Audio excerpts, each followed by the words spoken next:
Hey guys, welcome to the video tutorial on one-dimensional kinematics with uniform acceleration. In this lesson we're going to be using these three equations a whole bunch, and if you're trying to orient yourself in your Unit 1 notes packet, that would be on the page that has example 12 on it. It looks kind of like this. There's a lot of blank space, and then example 12 is about like a soccer ball on a hill.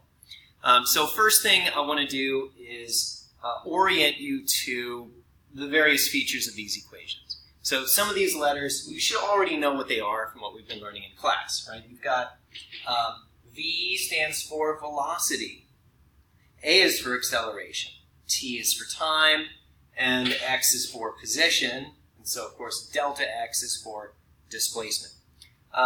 However, we've got this little O thing down there that you may have forgotten about seeing. So when we say, for example, V naught, right, that means initial velocity.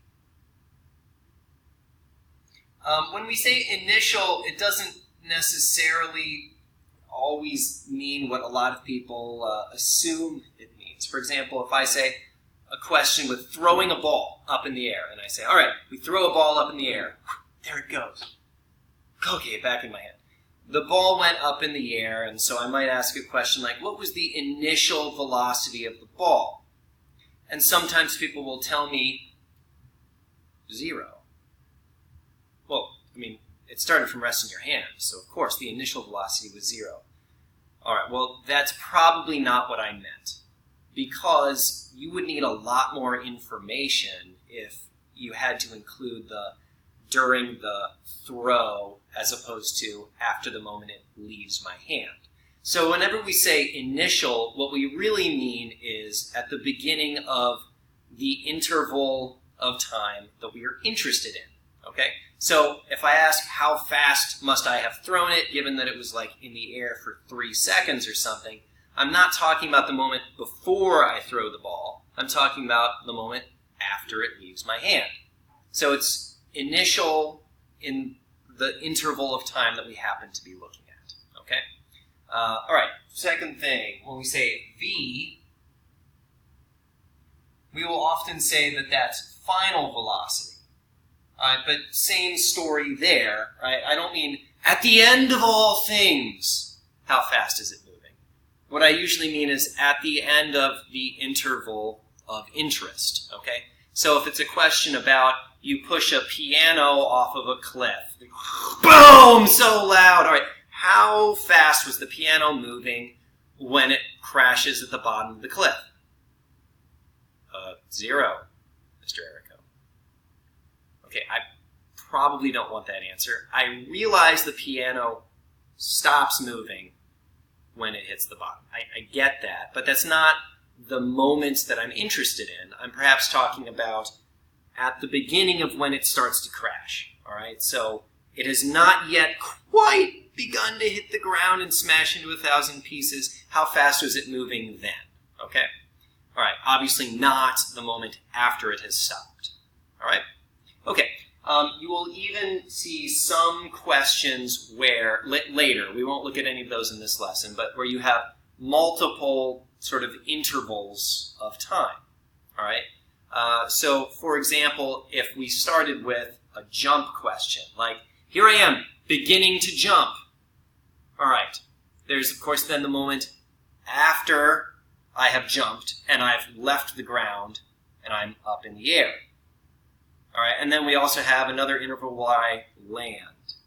There are potentially 3 different accelerations during the whole motion of a jump, right? You have a positive acceleration while you are pushing off. Then you have gravity takes over completely while you're in the air. And then you have the acceleration during the landing. All right, so whenever we say initial and final, what we really mean is at the beginning of some interval of time and at the end of some interval of time that we happen to be interested in. All right, now, time, of course, is time. Delta X is, the displacement. Okay, a lot of those terms we've already gone ahead and defined. The only two that I feel like you may potentially get confused on is exactly what we mean by initial or final. So let's see if we can apply this to example 12. In example 12, it's talking about a soccer ball on a driveway. So there's a driveway.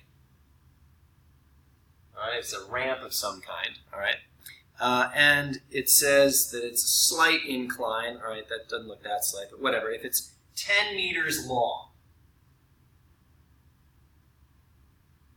and in part A, the ball starts from rest at the top. That's not a very good soccer ball, but just bear with me. All right, you know what? Let's forget all that. None of that re-inking. There it is. Better.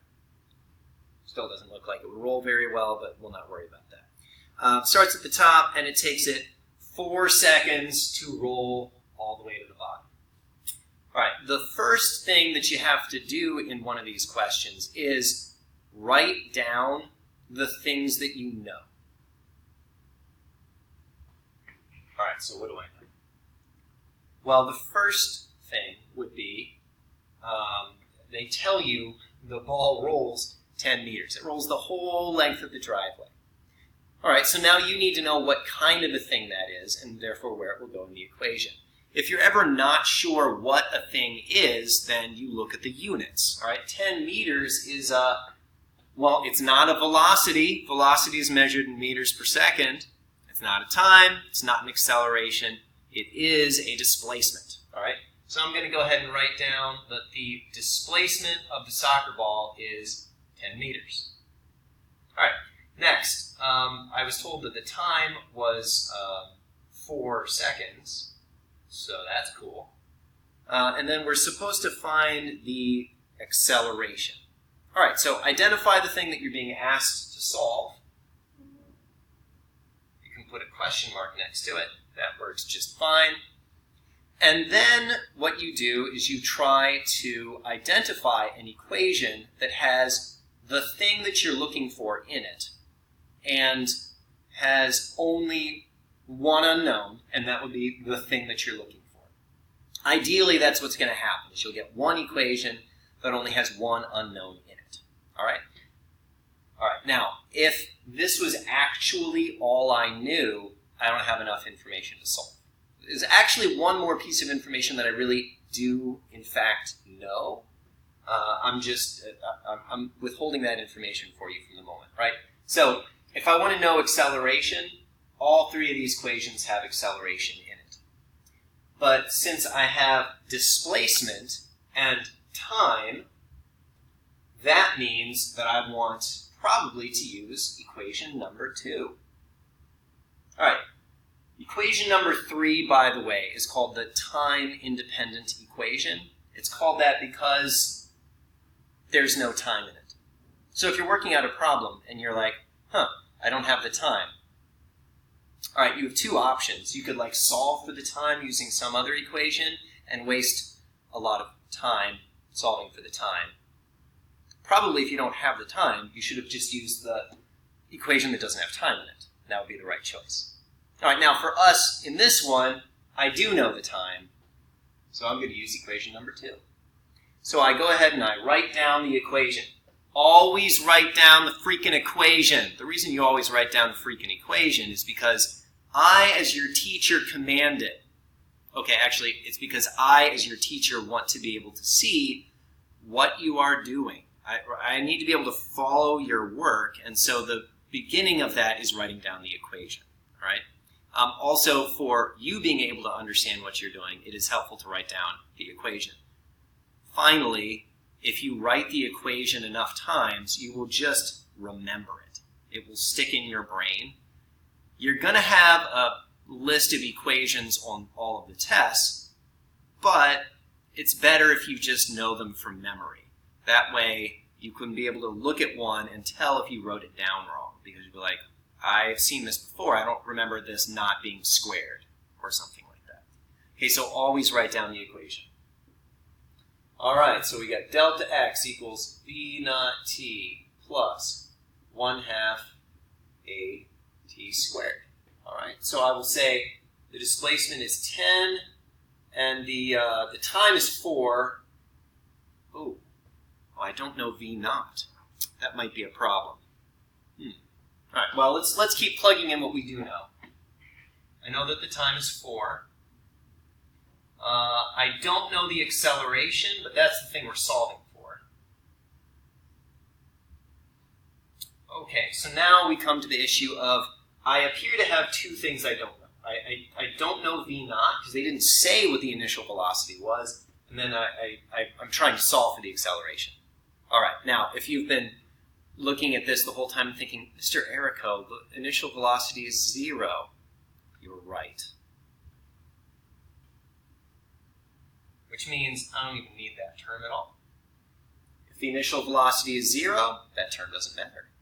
All right, now, what phrase in there tells me, I also am contemplating my notes packet, what phrase tells me that the initial velocity is 0? And if you are identifying the phrase starting from rest at the top, you are correct. All right? Rest means velocity of 0. So if it starts from rest, that means the initial velocity is 0. Okay. So now I can do some number crunching, which is the least interesting part.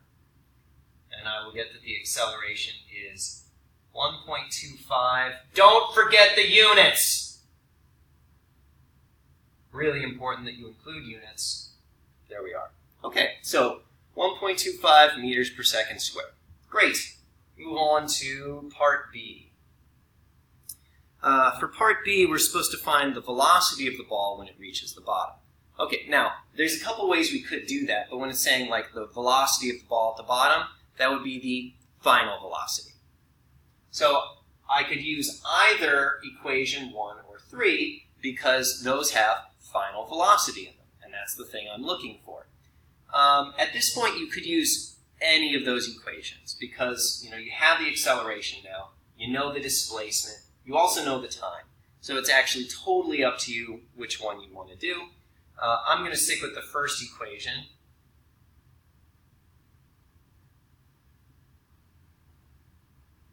All right, and we can plug in, and this is 0 and 1.25. All right, and then the time is still 4 seconds because that's what we already were told in the previous part, that it took 4 seconds to reach the bottom. All right, so if we do that, we will get that the final velocity when it reaches the bottom is 5. Okay. All right, the last part, part C, is a little bit different. All right, for that one, we're starting at the bottom of the incline and kicking the soccer ball up. All right, so it gets up to some height, and then it's going to roll back down. All right, so pause the video, take a moment and read the prompt. See if you can set it up before you go on in the video. All right, try and get this one set up, and then hit play again if you get stuck or if you just want to see if you got it right. So I'll give you a minute. All right, first hint in case you're stuck. The initial velocity is given to you as 4. That's actually just the initial speed. All right, if the ball is kicked that way, and we're told in the prompt to consider down the driveway to be the positive direction, the initial velocity isn't 4. It's -4. Okay. The acceleration, we're told it's the same value, so that's all good. All right. Now, if you're thinking the displacement is going to be, well, let's see, it goes up, it goes back down, that's 20. No. I never said that it made it all the way up to the top. In fact, it won't make it all the way up to the top. The total displacement isn't, you don't even really need to know how high it goes, because where does it come back to? The bottom, which means the total displacement is 0. All right. See if you can do something with that. And there it is, solved out the rest of the way. All right, join me for part 2 of the kinematics video. Oh, It didn't stop.